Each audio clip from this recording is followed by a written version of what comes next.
of a program that helps felons returning home get reintroduced to society. EL-Alamin joins us. He is the founder of the MADE Institute.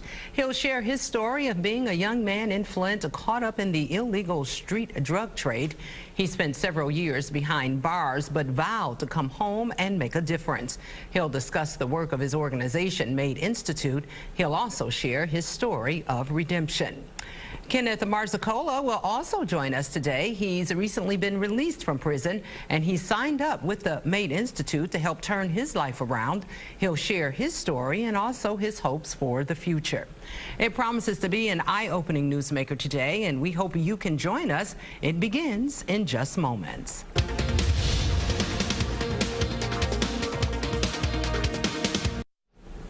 Welcome to Newsmaker. I'm your host, Dawn Jones. Now, according to the U.S. Bureau of Justice Statistics, there are more than 2 million men and women incarcerated in U.S. federal and state prisons and county jails, while the United States represents about 4.5% of the world's population. It houses around 22% of the world's prisoners, more than any other place in the world.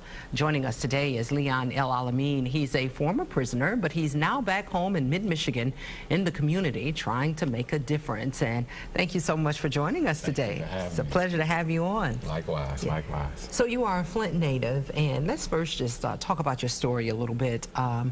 Tell me about your upbringing in Flint. Well, I'm born and raised here in the city's north side, over by the Pearson Road, Saginaw area. Raised mostly by my grandmother for most of my younger years of my life. As I got older, my mother was more involved in my life. Single parent from absent from having a father involvement. And you know, just growing up in this impoverished area, a black man in Flint, you know, I was attracted to what I seen outside the doors of my grandmother's house, and that was drug dealing, prostitution, gangs, and things like that that draws one's attention. I know for me, how I got attracted to that lifestyle was because I felt like I needed some kind of sense of belonging. I wanted to be a part of something. I wasn't like real good in school. I used to be almost 300 pounds, so I wasn't like a big athlete or someone like that who drew attention. So the streets, the individuals, the guys on the corners with the fast cars and money, fast money and women, that was attracted to me, and it just drew me in. Now, we're just going to backtrack a little bit. How much of a role do you think having an absent father played in this for you? It played a critical role. I think it's important, regardless if, you know, when you have children, whether you stay with the person that you had that child with, it's important to be in that child's life. You know, I know for myself and many others like me, not having a positive male role model there allowed me to dibble and dab and try to discover life on my own, which ultimately led to me making a lot of bad choices in my life, compared to when you got a strong male figure who can calm you down and can really give some life lessons to you, and when it's time to discipline you and things like that. I think too much of that is missing in our community. And you painted a very grim picture of life in an impoverished neighborhood. You talked about drug dealers, gangs, and prostitutes. You were seeing this as a young man, a child actually, every single day. So those are the images you saw every day? Absolutely. On my routes to going to catch the bus to go to school, it was there early in the morning to the time I got out of school. You know, unfortunately, we don't have the schools here to where they used to be like safe havens for a lot of kids. That was my safe haven for the most part. But when I left school, I had to come back and deal with this reality, and my neighborhood was prevalent for that. You know, what we call the old, where they closed the school, Pearson, it used to be called the neighborhood Pearson Hood. I was affiliated with that. You know, I was involved in the activities and things that took place over there, and it was detrimental to my life. You know, in the process of getting involved in all those things, I almost ended up losing my life several times because of what that environment had created. So, and you were telling us earlier today that you were actually shot. Were you shot more than once? Absolutely. I was actually shot in my head, my ear, and in my back. I'm deaf in this ear. From that, the result of that, I have a bad damaged nerves for the rest of my life. You know, and what's scary about that is that after I was shot, I end up catching the case that I end up catching and being sentenced for, and end up having to kind of like recover in jail and ultimately into prison. Do you think that being caught may have saved your life?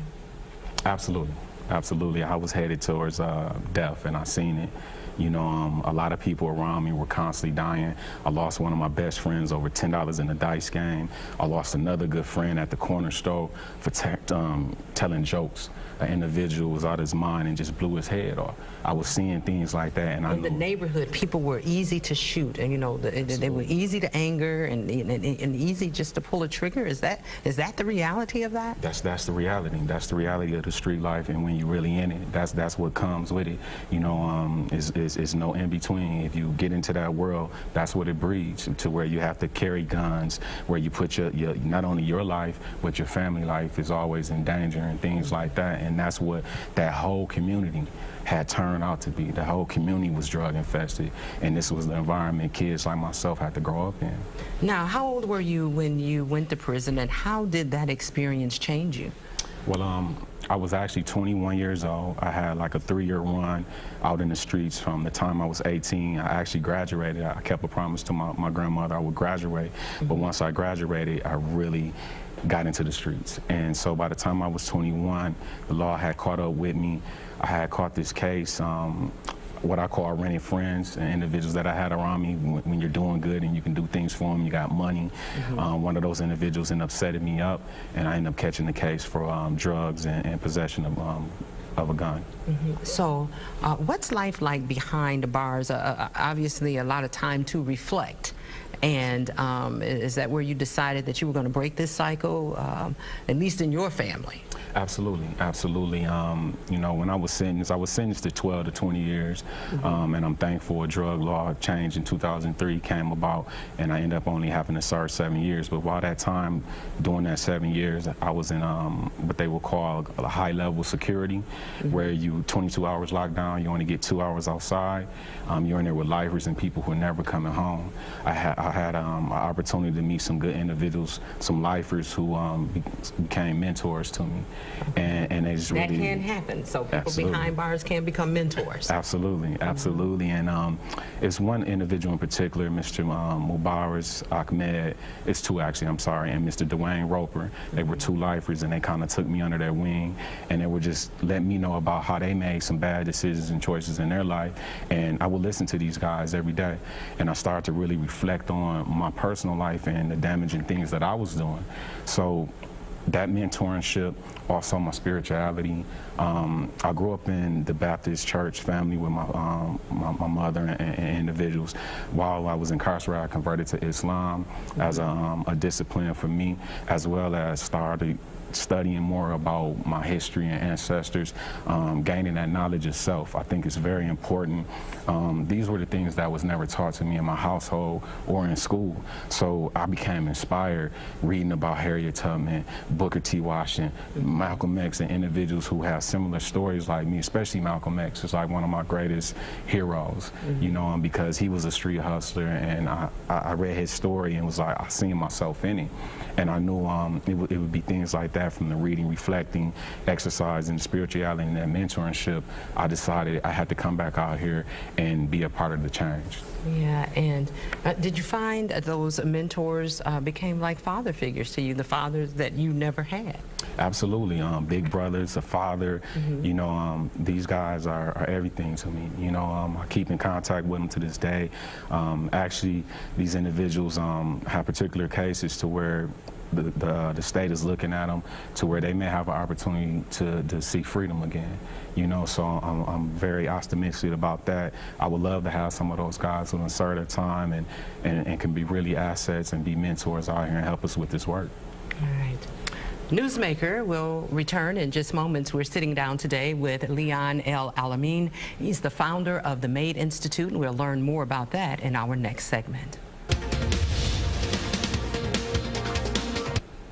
Welcome back to Newsmaker. We are talking today with EL-Alamin. He's the founder of the MADE Institute. It's an organization that helps returning felons get reintroduced to society. And thanks so much for joining us. Very interesting first segment.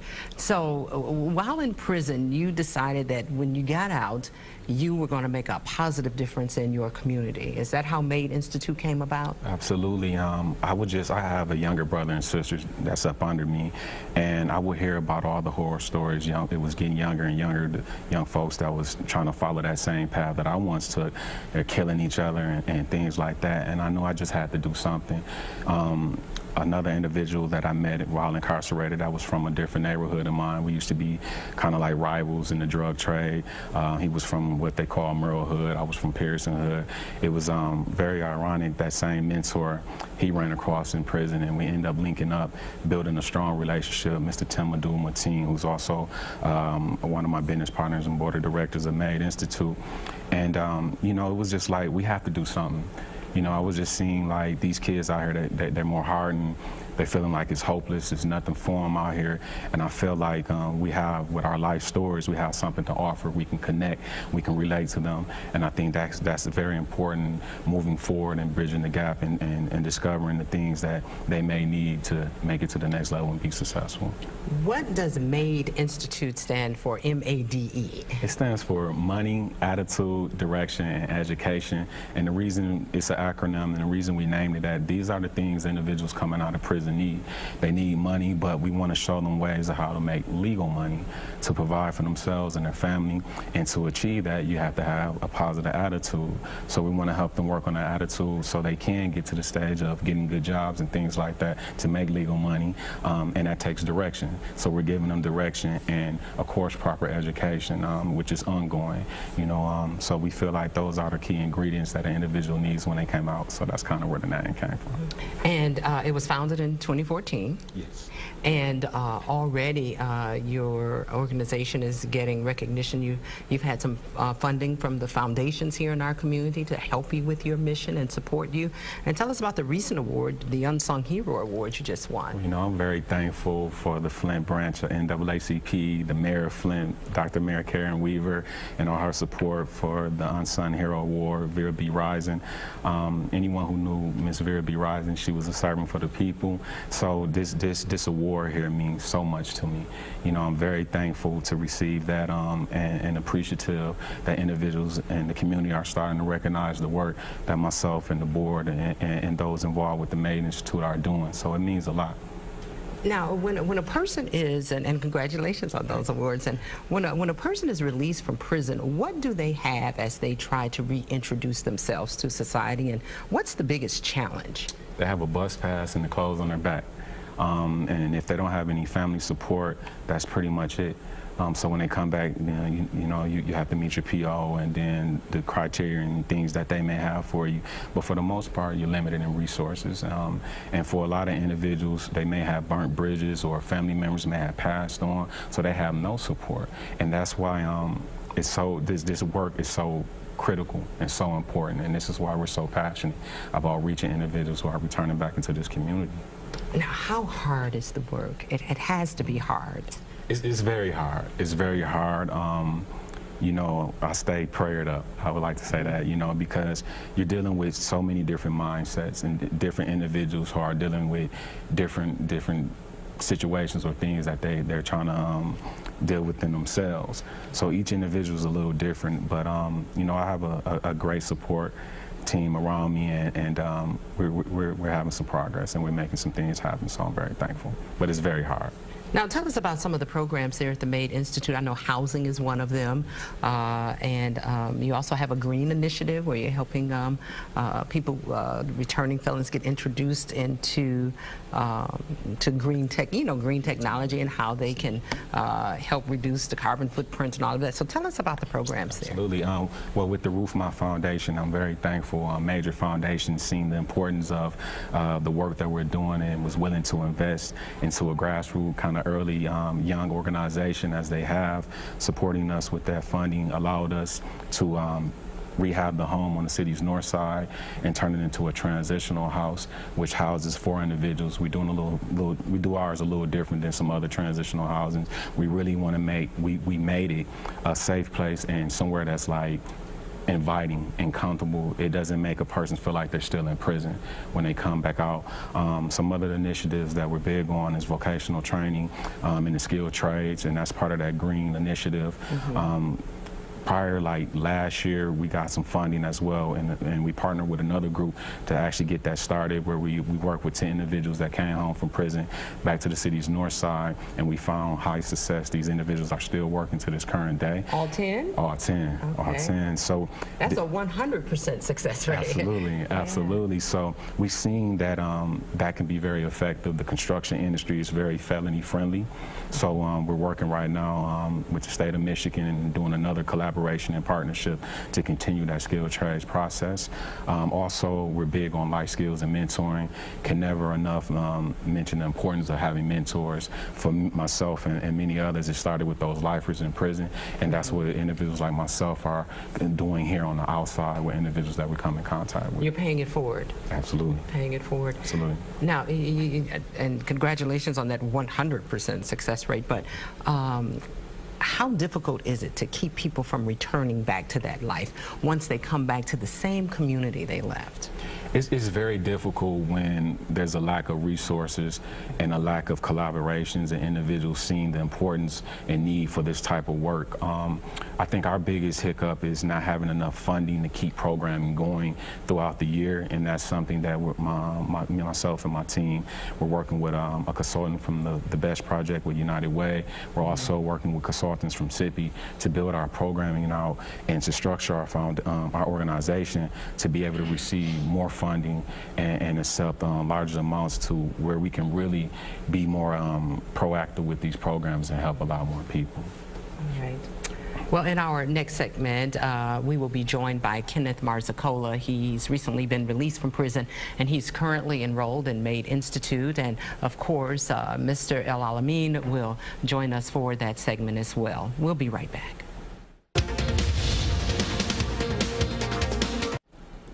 This is our final segment of Newsmaker for the day, and we're sitting down with the founder of Made Institute. It's an organization that helps returning felons get reintroduced to society. And joining me again for this segment is the founder of that organization, EL-Alamin, and also program participant, Kenneth Marzicola. And thank you so much for joining us, both of you gentlemen. Thank you for having us. Thank you for joining us, Kenneth.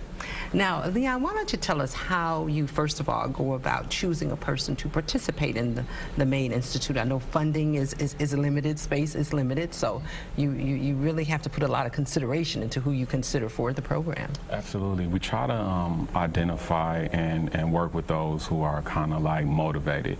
We have a good relationship as well as with the offender success, which is like the prison reentry here with the probation officers and parole agents and so forth, and that's critical, having that good relationship, because then they can kind of help make recommendations who they feel would be a good fit for our program. We also just work with individuals who kind of already been out, not necessarily not be coming out of prison or on parole or probation, but who have heard of us, the word of mouth, or know it's been following the work and have felons and some other issues and barriers that they're dealing with, and then they just reach out to us and we begin the intake process from there. And Kenneth, you recently released from prison? From boot camp. From boot camp? Yes, ma'am. And you are part of the Made Institute program. You're a participant? Yes, ma'am. Tell us a little bit about your story. Where'd you grow up, and what was it like growing up? Okay, so I was born in Alpena, Michigan, and then we moved to Flint, Michigan when I was 12 years old on the west side.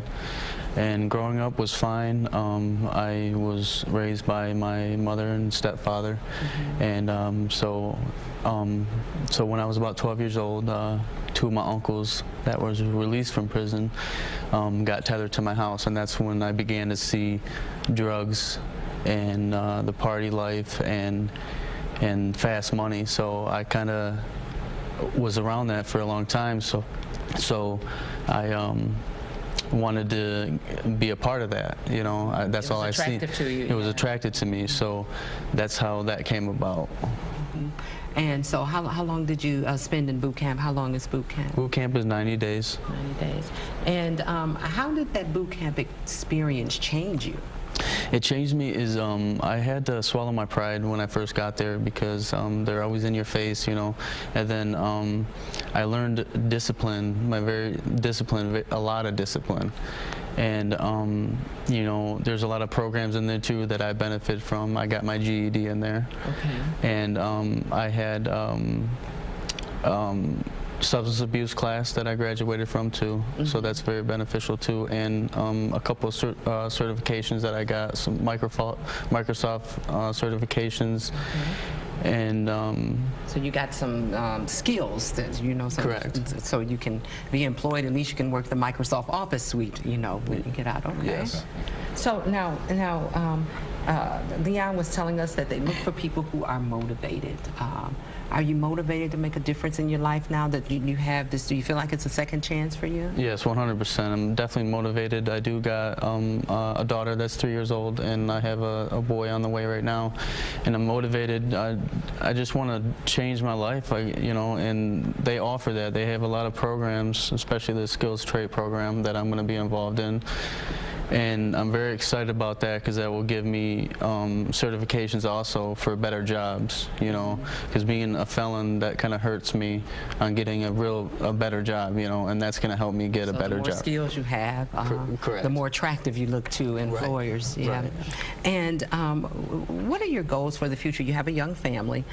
With this second chance, how do you plan to use it, and will you become a mentor and pay it forward as well? Right, yes, I definitely want to pay it forward because you know, I didn't have a lot of the resources, you know, so me gaining all these certificates and everything will put me in a better position to help my community too. And provide for your family. Right, yeah, provide for my family. Definitely, that's my #1 goal too, is because, you know, I was abandoned by my real father, so I don't want to recreate that with my daughters and my son. That cycle. Right, correct. All right. Well, we're wishing you all the best, and we'll keep up with you, Kenneth. Yeah, wishing you all the best. And Leon, let's get back to the MAID Institute. So he's a part of the transitional housing. He stays there at the transitional housing, correct? Yes, that's correct. And how many people can you house there at one time? The way ours is set up is for 4 individuals. We have 4 bedrooms. We didn't want to double bunk it up. We really wanted each individual to kind of have their own space so they can really begin to evaluate themselves and have that quiet and time to really reflect on what it is that they want to do, putting their plan together as they move forward to reintegrate back into the community. So it's been going well. It's been going. And when you hear people like Kenneth talk about the benefits of the MAID Institute, how does that make you feel?